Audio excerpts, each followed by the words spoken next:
Assalamualaikum bro mayam do ngasidi room su chat pangamdre aduna dum office te na pause dum tawjrage yamna fazana wari sanri hojik Egypt Cairo da ngasi hojik te yam chawna meeting tawri ado mamang da wa khar haina bukhar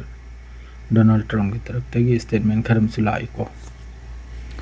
asida wasi yamna fazana positive tani hojik mkhoi wari makha chathri se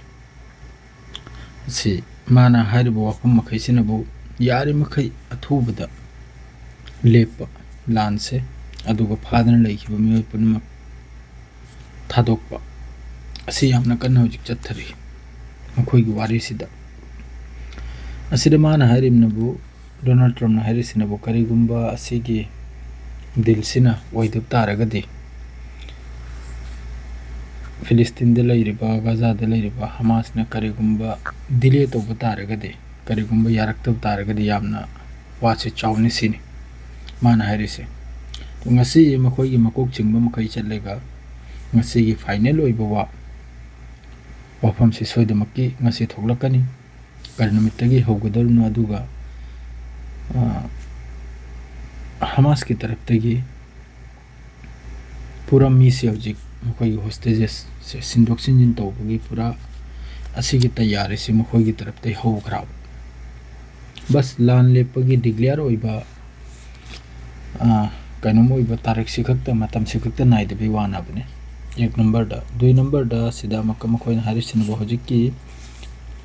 air strike tawruba dui mathakta drone ne attack tawruba sigi tanja sida si phajana leptre pawba hostages makhai si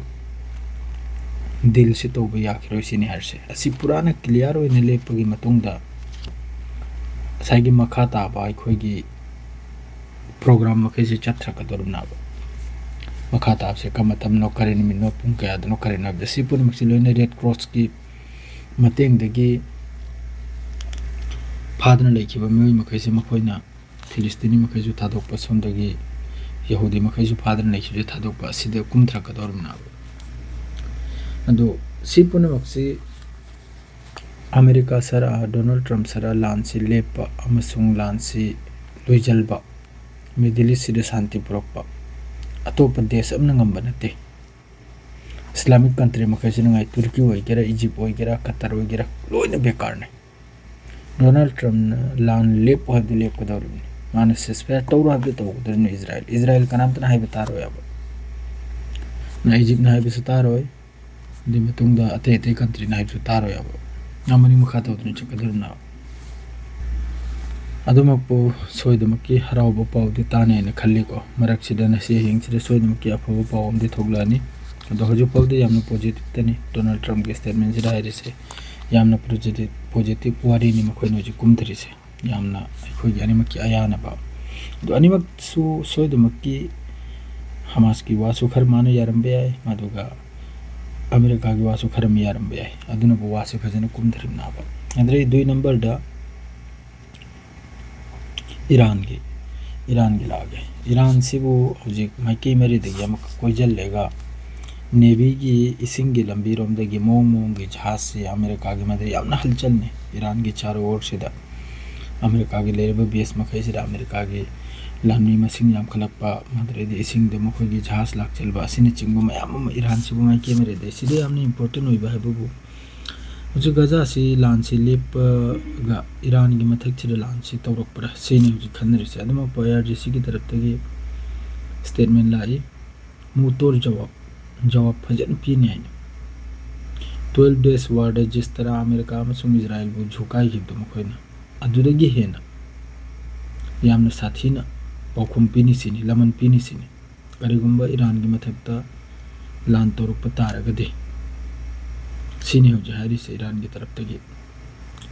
तो माइके मरी दगी सोमदा Gaza के लान से लेप्सल लेगा माइ मथकता लान से तौरक Kine खल्लिब्रा सिजु Yamini important वफमनी खन्ननि ngai वानाबा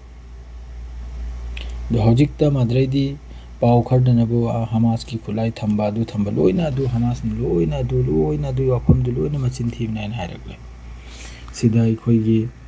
मखोइनि cylinder तौबा अद्रेदी कनम तौबा सिगी वासे होजि फाव यौरक्तरे आबा अहामबदा होजि कुमधरे से करनाबदा फादन लेखिबा मी अमसुंग लान लेपा अतुई मतुंग दनाबा मखोइना हारिसे हुकुमत से मखोइ याउरो मखोइ सिन्नरमगनि हारिसे अहामद लेपसे दरकार नाबा लेपगिदमक्ते यामना कन्ना हुजिक नैनरी दुआ तौनु मयाम सोइदमक्की ngasi hiyengse सोइदमक्की अफो पाउ ता फंगनी होरे लौराम फाउदा अदुगु मखा ता पाउदु पिजरागे शेयर गलोरे सलाम अलैकुम।